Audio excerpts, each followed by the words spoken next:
வணக்கம். டான் தமிழொலியின் காலை நேர பிரதான செய்தி அறிக்கைகளுடன் இணைந்திருக்கின்றோம்.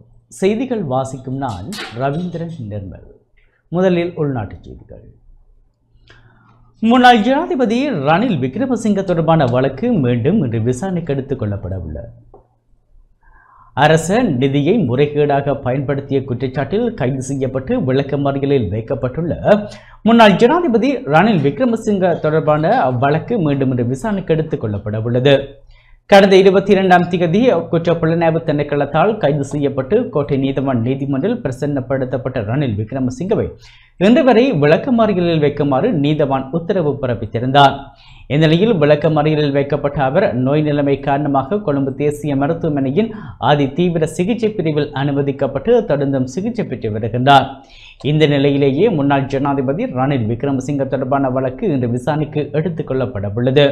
ரணில் விக்ரமசிங்க தொடர்ந்தும் தீவிர சிகிச்சை பிரிவில் சிகிச்சை பெற வேண்டும் என்று மருத்துவர்களால் பரிந்துரைக்கப்பட்டால் அவரை மன்றுக்கோ அல்லது வெளியிலோ அழைத்து செல்வது கடினம் என சிறைச்சாலைகள் ஊடக பேச்சாளர் ஜெகத் வீரசிங்க தெரிவித்துள்ளார்.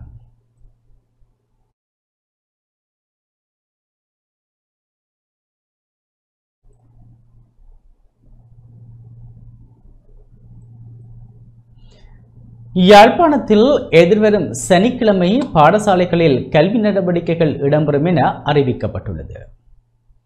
யாழ்ப்பாணம் மாவட்டத்தில் எதிர்வரும் சனிக்கிழமை பாடசாலைகளில் கல்வி நடவடிக்கைகள் இடம்பெறும் என வடக்கு மாகாண ஆளுநர் நாவண்ணா வேதநாயகன் தெரிவித்துள்ளார்.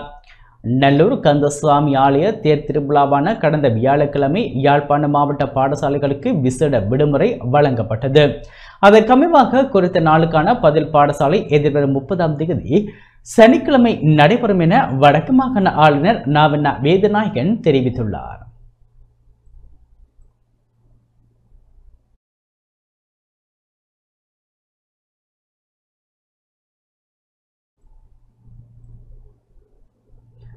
ரணிலின் உடல்நிலை திருப்தி நிலையை எட்டியுள்ளது என தேசிய வைத்தியசாலையின் பதில் பணிப்பாளர் பிரதீப் விஜயசிங்க தெரிவித்துள்ளார்.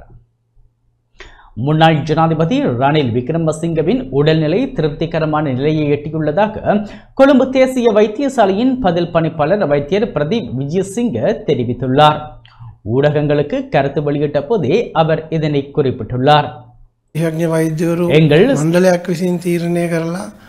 එතුමාගේ තියෙන සෞඛ්‍ය තත්ත්වය නිරීක්ෂණය කරලා එතුමා ICU එකක ප්‍රතිකාර කිරීම සුදුසුයි කියලා නිර්දේශ කරා. எங்கள் சிறப்பு மருத்துவ குழு அவர் தீவிர சிகிச்சை பிரிவில் மிக கடுமையான மருத்துவ கண்காணிப்பின் கீழ் வைக்கப்பட்டிருப்பது சரியானது என பரிந்துரை செய்துள்ளது. அதன் அர்த்தம் அவர் மிக நெருக்கமான மருத்துவ கண்காணிப்பில் உள்ளார் என்பதுதான். நாம் நோயாளிகளின் நிலையை வெளிப்புற நபர்களிடம் பகிர்வது நல்லதல்ல. அவர் சந்தித்திருந்த அனைத்து சிகிச்சைகளையும் மற்றும் அவரது தற்போதைய நிலையை எங்கள் மருத்துவ குழுவே நிர்வகித்து வருகின்றது. உண்மையில் சில மருத்துவ தகவல்களில் காணப்பட்ட சிறிய வேறுபாடுகள் குறித்து மருத்துவ நிபுணர்களின் குழு தீர்மானம் மேற்கொண்டுள்ளது. தீவிர சிகிச்சை பிரிவில் உள்ள ஒரு நோயாளியின் நிலை காலை மட்டும் மாலை மாறக்கூடும். தற்போதைக்கு மருத்துவ குழு ஒரு மருத்துவ அறிக்கையை நீதிமன்றத்தில் சமர்ப்பிக்க திட்டமிட்டுள்ளது. அந்த அறிக்கையின் அடிப்படையில் எதிர்கால சட்ட மற்றும் நீதிமன்ற நடவடிக்கைகள் எப்படி நடைபெற வேண்டும் மற்றும் நோயாளியை எவ்வாறு மாற்ற வேண்டும் என்பது குறித்து தீர்மானிக்கப்படும்.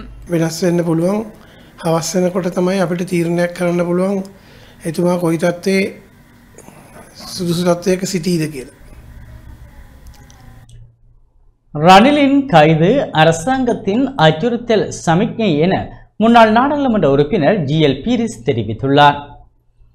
அரசாங்கத்துக்கு எதிரான கருத்துக்களை முன்வைப்பவர்களை அச்சுறுத்தும் சமிக்ஞையாகவே முன்னாள் ஜனாதிபதி ரணில் விக்ரமசிங்கவின் கைது இடம்பெற்றுள்ளதாக முன்னாள் நாடாளுமன்ற உறுப்பினர் பேராசிரியர் GL பீரிஸ் தெரிவித்துள்ளார்.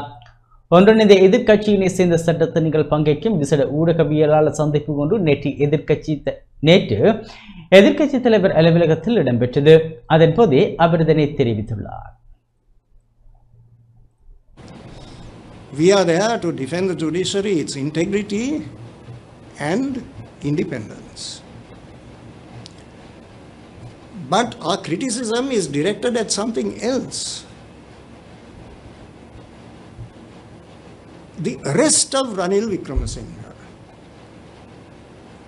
Now, who is responsible for this arrest? Who asked for it? Who demanded? எதிர்க்கட்சிகளின் கூட்டு ஊடகவியலாளர்களின் சந்திப்பின் போது நீதிமன்றத்தை அவமதிக்கும் வகையிலான கருத்துக்கள் முன்வைக்கப்பட்டதாக அரசாங்க தரப்பு சட்டத்தரணிகள் சங்கம் விமர்சனங்களை முன்வைத்துள்ளது. ஆனால் அப்படியான கருத்துக்களை நாம் குறிப்பிடவில்லை. மாறாக பூரண விசாரணைகள் முன்னெடுக்கப்படாது. முன்னாள் ஜனாதிபதியை கைது செய்த விடயமே பதிவாகியுள்ளது. இதனையிட்டு போலீசாரின் மீதே விமர்சனங்களை முன்வைத்துள்ளோம். 38 பேரிடம் சாட்சியங்கள் பெறப்பட்டுள்ளன. இத்தகைய பின்னணியில் ரணில் விக்ரமசிங்கவை கைது செய்வதற்கான விசேட காரணம் ஒன்று அற்ற நிலையே உள்ளது. இருப்பினும் ரணில் விக்ரமசிங்கவை கைது செய்துள்ளனராயின் அரசாங்கத்தை விமர்சித்தால் இப்படியான நிலைமையை ஏற்படும் என்ற எச்சரிக்கையை விடுப்பதற்காகவே இந்த கைது இடம்பெற்றுள்ளது. The Attorney General gives his mind to the question whether this sending out of an indictment in the High Court is warranted by the circumstances of the case. In this case, the police were not interested in any of that. They just demand. மாவீரன் பண்டாரவன்னியனின் 222ஆம் ஆண்டு வெற்றி விழா நிகழ்வு நேற்று இடம்பெற்றது. மாவீரர் பண்டாரவன்னியன் ஆங்கிலேயரிடமிருந்து முல்லைத்தீவு கோட்டையை கைப்பற்றியதன் 222ஆம் ஆண்டு வெற்றி விழா நிகழ்வுகள் முல்லைத்தீவு ஒட்டுசுட்டான் பிரதேச செயலர் பிரிவின் கட்சிலிமடு பகுதியில் பண்டாரவன்னியன் உருவச்சிலை அமைந்துள்ள வளாகத்தில் இடம்பெற்றது. இதன்போது மாவீரன் பண்டாரவன்னியனின் உருவப்படம் தாங்கியவாறு விருந்தினர்கள் வரவேற்கப்பட்டு நிகழ்வுகள் இடம்பெற்றன. ஏற்பாட்டுக்குழு தலைவர் சீனா நாகேந்திரராசா தலைமையில் நிகழ்வு இடம்பெற்றது. பண்டாரவன்னியனின் உருவச்சிலைக்கு விருந்தினர்கள் மாலை அணிவித்து மலர் தூவி வணக்கம் செலுத்தியதைத் தொடர்ந்து மாணவர்களின் கலை நிகழ்வுகள் இடம்பெற்றன. பண்டாரவன்னியனின் வரலாற்றினை எடுத்துக் கூறும் கவியரங்கம் மற்றும் நடன நிகழ்வு, வினாடி வினா போட்டி உள்ளிட்ட கலை நிகழ்வுகள் சிறப்பாக இடம்பெற்றன. இந்நிகழ்வில் ஒட்டுசுட்டான் பிரதேச செயலாளர் ஈனா நிஷாந்தன், புதுக்குடியிருப்பு பிரதேச சபை தவிசாளர் வியன்னா கரிகாலன், புதுக்குடியிருப்பு பிரதேச சபை செயலாளர் சானா கிருஷ்ணானந்த், புதுக்குடியிருப்பு பிரதேச சபை உறுப்பினர், கிராம அலுவலர்கள், பாடசாலை அதிபர்கள், அரசு திணைக்கள அதிகாரிகள் கலந்து கொண்டனர்.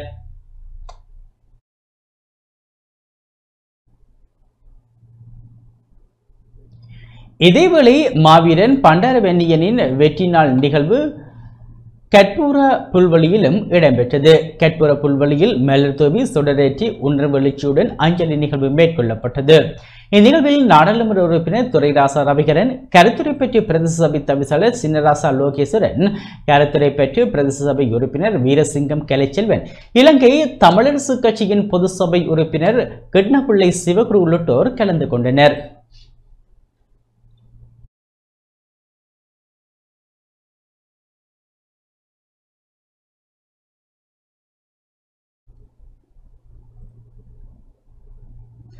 யாழ்ப்பாணம் மயிலட்டி துறைமுகத்தில் உள்ள இந்திய மீன்பிடி படகுகளை மீட்க இந்திய மீனவ குழு வருகை தந்துள்ளது. யாழ்ப்பாணம் மயிலட்டி துறைமுகத்தில் தடுத்து வைக்கப்பட்டுள்ள இந்திய மீன்பிடி படகுகளை மீட்க 14 இந்திய மீனவர்கள் விசைப்படகில் யாழ்ப்பாணம் வருகை தந்துள்ளனர். இவர்கள் மயிலட்டியில் தரித்து நின்ற படகுகளை பார்வையிட்டனர். ராமேஸ்வரம் மீன்பிடி துறைமுகத்தில் இருந்து மீன்பிடிக்க சென்று 2022-2023 ஆண்டுகளில் இலங்கை கடற்படையால் கைது செய்யப்பட்டு யாழ்ப்பாணம் நீதிமன்றில் வழக்கு விசாரணை இடம்பெற்ற 7 படகுகளை 2023ஆம் ஆண்டு நவம்பர் மாதம் நீதிமன்றம் விடுவித்தது. விடுதலை செய்யப்பட்ட 7 மீன்பிடி விசைப்படகுகளை மீட்டு தமிழகத்துக்கு எடுத்து செல்ல 2 வருடங்களுக்கு பின்னர் இலங்கை அரசாங்கம் அனுமதி வழங்கியது. இவ்வாறு விடுதலை செய்யப்பட்ட 7 படகுகளின் நிலைமையை ஆய்வு செய்து மீட்டு தமிழகம் எடுத்து செல்ல 14 பேர் கொண்ட குழு நேற்று காலை ராமேஸ்வரம் மீன்பிடி துறைமுகத்திலிருந்து யாழ்ப்பாணம் மயிலட்டி மீன்பிடி துறைமுகத்துக்கு வருகை தந்தனர். மயிலட்டி துறைமுகத்துக்கு வருகை தந்த மீனவர்கள் தடுத்து வைக்கப்பட்டுள்ள 124 தமிழக மீன்பிடி படகுகளுக்கு மத்தியில் விடுதலை செய்யப்பட்ட 7 படகுகளையும் பார்வையிட்டனர். முதற்கட்ட ஆய்வின் போது படகுகளின் நிலை குறித்து ஆய்வு செய்யப்பட்டு தமிழகம் எடுத்து செல்ல தகுதியுடைய படகுகள் குறித்து நடவடிக்கை மேற்கொள்ளப்பட உள்ளது. 2 நாட்கள் யாழ்ப்பாணத்தில் தங்கியிருக்கும் இந்திய மீனவர்கள் நாளை மாலை மீண்டும் ராமேஸ்வரம் திரும்ப உள்ளனர்.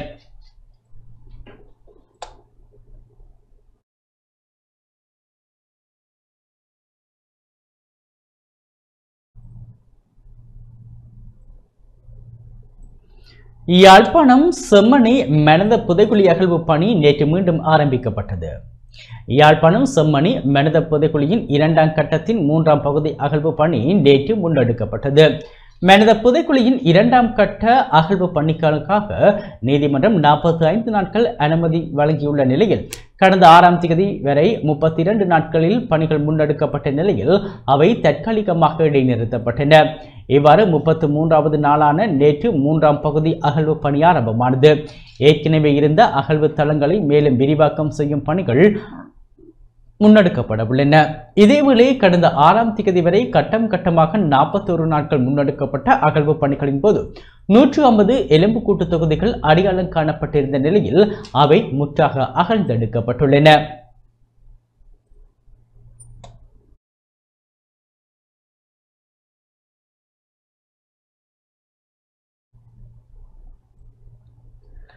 யாழ்ப்பாண பல்கலைக்கழக விவசாய பீட மாணவர் ஒன்றியத்தின் பசுந்தொகை நூல் வெளியீடு நேற்று இடம்பெற்றது.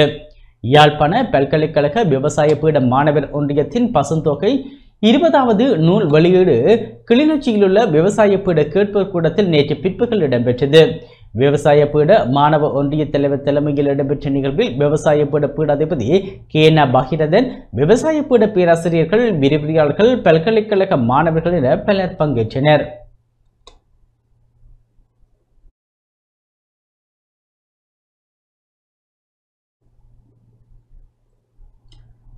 ரணிலின் கைதானது ஜனநாயக அரசியலுக்கு விடுக்கப்பட்ட சவாலாகும் என எதிர்க்கட்சித் தலைவர் சஜித் பிரேமதாச தெரிவித்துள்ளார். முன்னாள் ஜனாதிபதி ரணில் விக்ரமசிங்கவின் கைது தனிப்பட்டதொரு சம்பவம் அல்லவென்றும் மாறாக ஜனநாயக அரசியலுக்கு விடுக்கப்பட்டதொரு வலுவான சவாலாகும் என்றும் எதிர்க்கட்சித் தலைவர் சஜித் பிரேமதாச தெரிவித்துள்ளார். எதிர்க்கட்சிகளை அங்கத்துவப்படுத்தும் அரசியல் கட்சி தலைவர்கள், பிரதிநிதிகள் மற்றும் அங்கத்தவர்களுடனான சந்திப்பில் கலந்து கொண்டு உரையாற்றிய போதே அவர் இதனை குறிப்பிட்டுள்ளார். இந்த சவாலை எதிர்கொள்ள சகல எதிர்க்கட்சியை சேர்ந்த சகல அரசியல் கட்சிகளும் ஒன்றிணைந்து செயற்பட வேண்டியது முக்கியமானதாகும். இதன் பொருட்டு எதிர்க்கட்சியை சேர்ந்த சகல அரசியல் கட்சிகளுடனும் குறுகிய கால மற்றும் நீண்ட கால வேலை திட்டம் ஒன்றை முன்னெடுக்கும் நோக்கில் இந்த கலந்துரையாடல் நடத்தப்பட்டது. இந்த கலந்துரையாடலில் உரையாற்றிய முன்னாள் ஜனாதிபதி மைத்ரிபால சிறிசேன இந்த தருணத்தில் 2 முக்கிய பிரச்சினைகளுக்கு பதில்களை தேட வேண்டும் என்று குறிப்பிட்டுள்ளார். முதலாவது வேலை திட்டம் ரணில் விக்ரமசிங்கவை விடுவிப்பதற்கான வேலை திட்டமாகும். 2வது வேலை திட்டம் நாட்டின் ஜனநாயக ரீதியிலான அரசியலுக்கு விடுக்கப்பட்டுள்ள சவாலை வெற்றி கொள்வதாகும். இதன் நிமித்தம் சகல அரசியல் கட்சிகளும் தங்கள் அரசியல் கருத்துக்களை புறந்தள்ளிவிட்டு ஒன்றுபட வேண்டும். இதனை செவிமடுத்த எதிர்க்கட்சியை சேர்ந்த அரசியல் கட்சிகளின் பிரதிநிதிகள் சகல அரசியல் கட்சிகளும் ஒன்றிணைந்து செயற்படுவது முக்கியம் என்று குறிப்பிட்டனர். ரணில் விக்ரமசிங்கவின் வழக்கு நடவடிக்கை போலவே அரசாங்கத்தின் சகல ஜனநாயக விரோத வேலை திட்டத்துக்கு எதிராகவும் எதிர்க்கட்சிகளின் ஒன்றிணைவு தொடர்ந்து இணைந்து செயற்படுவதன் முக்கியத்துவத்தை எதிர்க்கட்சித் தலைவர் சஜித் பிரேமதாச இதன்போது வலியுறுத்தினார். இதன் எதிர்கால பணிகளுக்காக கட்சி செயலாளர்களின் பங்கேற்புடன் ஒரு செயற்பாட்டு குழுவை நியமிக்கவும் நடவடிக்கை எடுக்கப்பட்டுள்ளது. கூடிய சகல கட்சி தலைவர்களும் எதிர்வரும் 27ஆம் தேதி எதிர்க்கட்சி தலைவர் அலுவலகத்தில் மீண்டும் கூடுவதற்கும் இதன்போது தீர்மானிக்கப்பட்டது.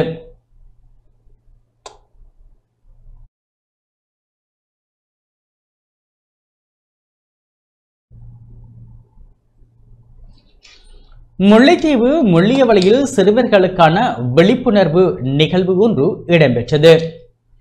முல்லைத்தீவு முள்ளியவளையில் அமைந்துள்ள சாரிபாத் சிறுவர் அபிவிருத்தி நிலையத்தின் ஏற்பாட்டில் விழிப்புணர்வு நிகழ்வு இடம்பெற்றது.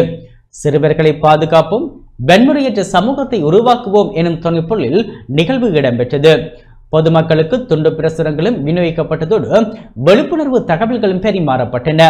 அரசு அதிகாரிகள், போலீஸ் உத்தியோகத்தர்கள், பொதுமக்கள் என பலரும் நிகழ்வில் பங்கேற்றனர்.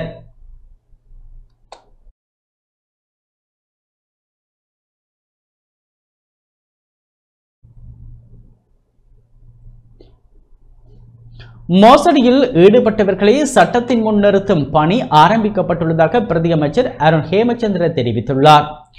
நாட்டில் கடந்த காலங்களில் மோசடியில் ஈடுபட்ட நபர்களை சட்டத்தின் முன் நிறுத்தும் பணி ஆரம்பிக்கப்பட்டுள்ளதாக வெளிவிவகார பிரதியமைச்சர் அருண் ஹேமச்சந்திர தெரிவித்துள்ளார். திருகோணமலை தோப்பூரில் ஊடகங்களுக்கு கருத்து தெரிவிக்கும் போதே அவர் இவ்வாறு குறிப்பிட்டார். இவ்வளவு காலங்களை கேட்டு இருந்தாங்க இப்ப அகலை பிடிப்பீங்கன்னு சொல்லி இப்ப இந்த அகலை பிடிக்க துவங்கி இருக்கிறோம். அதுல அவங்கள பொறுத்தவரையில அவங்க எல்லாம் ஒன்று சேர்ற ஒரு நிலைமை ஏற்பட்டிருக்குது. இது நாங்க எதிர்பார்க்கக்கூடிய இன்றைக்கு இது வெளிப்படையாக விளங்கினாலும் கடந்த தேர்தல்களில் கூட இப்படிப்பட்ட விடயங்கள் தான் நடந்தது. அது போன்ற தேர்தலுக்கு பிறகு அந்த சபைகளை உருவாக்குற அந்த விடயங்களையும் வந்த விடயங்கள் தான் இடம்பெற்றது. எங்களை பொறுத்தவரை இது ஒரு புதினமான விஷயம் இல்லை. இலங்கையில ஒரு தட்டுமாற்று அரசியல் இன்றைக்கு மாற்றம் அடைய ஆரம்பிச்சிருக்கு. இவ்வளவு காலம் இருந்த இந்த ஊழல் நிறைந்த அந்த சிஸ்டம், இனவாதம் நிறைந்த அந்த சிஸ்டம் இன்றைக்கு ஒரு ஆட்டம் காண ஆரம்பித்திருக்குது. எங்களை பொறுத்தவரையில மக்கள் மத்தியில் ஒரு பெரிய ஒரு வரவேற்பு இன்றைக்கு எங்க தேசிய மக்கள் சக்தி இந்த அரசாங்கத்துக்கு தொடர்ந்து விரிந்து கொண்டு வரும். இன்றைக்கு கூட நாங்கள் பார்த்தோம்னு சொன்னால் நாங்கள் எல்லா இன மக்களையும் நாங்கள் சேர்த்து கொண்டு நாங்கள் ஒரு ஒரு மிகவும் ஒரு முக்கியமான பயணத்தில் நாங்கள் போய்கொண்டிருக்கிறோம். இத்துடன் நமது இந்த செய்தி அறிக்கை நிறைவு பெற்றது. தொடர்ந்தும் நமது நிகழ்ச்சிகளோடு இணைந்திருங்கள். வணக்கம்.